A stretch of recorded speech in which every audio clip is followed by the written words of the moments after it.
कन्याकुमारी से कश्मीर हमने भारत जोड़ो यात्रा की।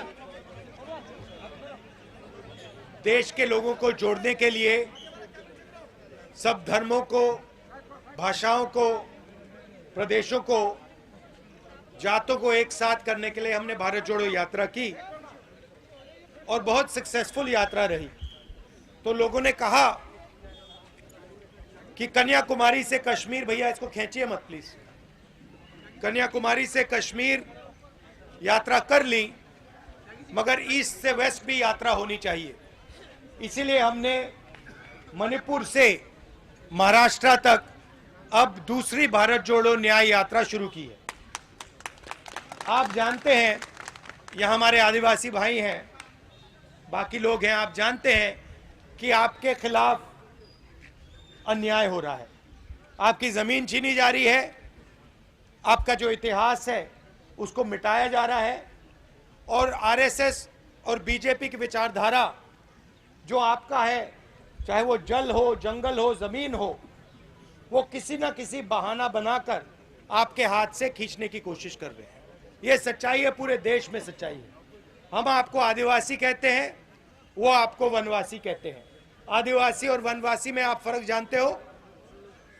जानते हो फर्क? कोई जानता है? मैं आपको बताता हूं। आदिवासी शब्द का मतलब जानते हो?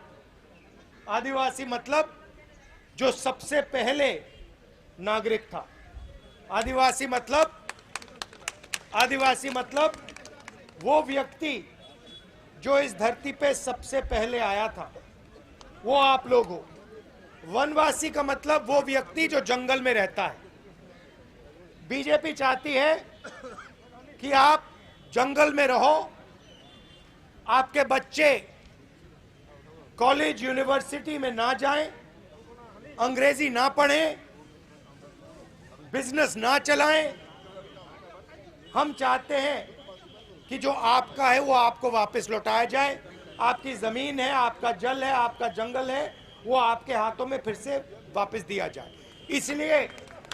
इसीलिए हमने पैसा कानून, इसलिए हम पैसा कानून लाए, ट्राइबल बिल लाए और पूरे हिंदुस्तान में जो आपकी जमीन है, जो आपका हक है, वो हमने आपको वापस देने की कोशिश की। ये विचारधारा की लड़ाई है और इसीलिए हम इस भारत जोड़ो यात्रा में चले हैं। आप जानते हो मणिपुर में हमने शुरू किया। आप जानते हो कि मणिपुर को बीजेपी ने जला दिया है। वहां पे महीनों से सिविल वॉर जैसा माहौल बना हुआ है, लोग एक दूसरे को मार रहे हैं और आज तक प्रधानमंत्री वहां नहीं गए। आज तक प्रधानमंत्री मणिपुर नहीं गए। नागालैंड में, जहां हम कल थे, नागालैंड में प्रधानमंत्री ने वायदा किया, वहां पे उन्होंने अकॉर्ड करने का वायदा किया, 9 साल पहले किया, उसको पूरा नहीं किया। और यहां पे आप जानते हो, आपके जो चीफ मिनिस्टर हैं, हिंदुस्तान के सबसे भ्रष्ट चीफ मिनिस्टर हैं। तो ये हम आपको कहना चाहते हैं। आप यहां आए, आपने इतने प्यार से हमारी बात सुनी, इसके लिए दिल से आपको धन्यवाद। नमस्कार, जय हिंद। न्याय का हक मिलने तक।